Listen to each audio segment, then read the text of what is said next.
I begin constructing the figure with the largest forms. Generally, this approach to drawing allows me to not use a ruler, not measure the figure with a pencil, but to build the form from simple geometric shapes, in this case, ovals and circles. I've outlined the rib cage, outlined the pelvic area, indicated the hip joint for the leg that is lying on the floor, and the thigh of that leg. I've also marked the shoulder joint of the supporting arm. In this pose, the model is leaning on this arm. That's why her shoulder is higher than her rib cage. This is clearly noticeable in the reference. I've sketched the volume of the hand and the elbow joint. The hip joints of both legs in this angle overlap each other. So I'm drawing the volume of the thigh and the volume of the shin together. In this perspective, the center line coincides with the silhouette line of the figure. So I'm not emphasizing it. Usually when I draw a figure in a more complex pose and the center line is clearly visible there, I always try to show it. The center line really helps convey the figure's twist and turn, to convey more interesting, lively plasticity. Now I'm outlining the shoulder of the second arm. The second arm is not resting on the floor, it's lying on her knees. Therefore, the shoulder of this arm is slightly lower than the shoulder of the supporting arm. I'm outlining the volume of the palm and refining the silhouette line.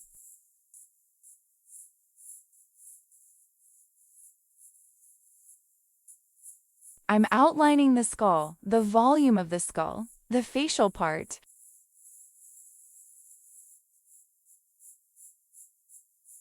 The model's head is tilted down, so the eye line is positioned lower than in a standard position.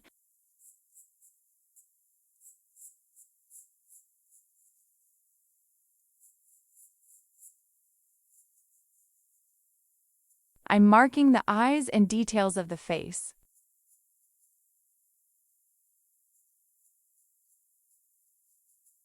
The border of the nose and lips.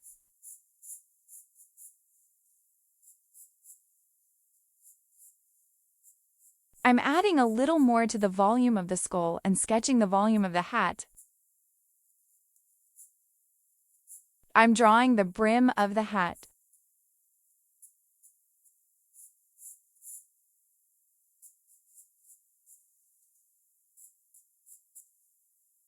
Bringing out the silhouette line of the shoulder and showing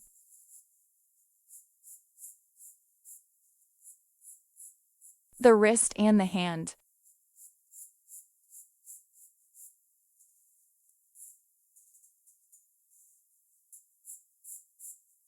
And now, onto this constructive foundation, I start adding the clothing. If we draw the figure starting with the clothes, it's clear what's underneath them. Without a clear constructive base, the drawing's construction isn't convincing. And the character always looks not as cool, not as natural as they could.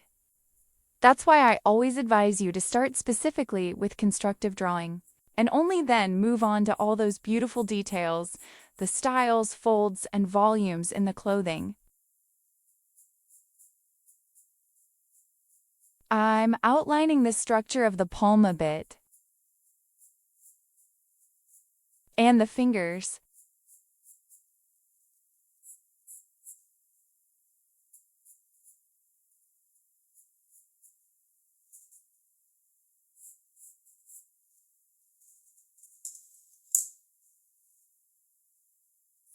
And now, with a softer pencil, with a lively plastic line like this, I'm showing certain elements that I want to emphasize.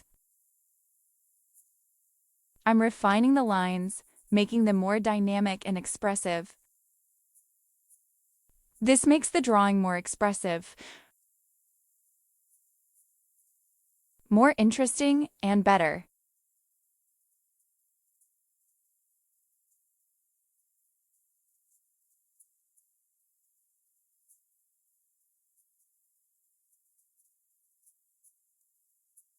I'm refining the silhouette line of the arm.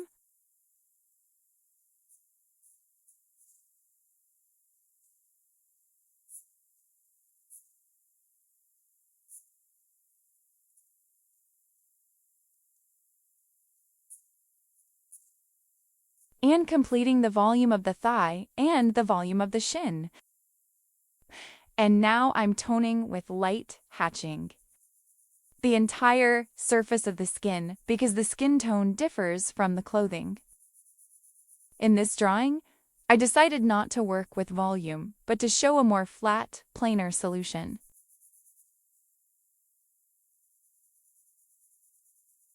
Just to unify all the skin areas with tone.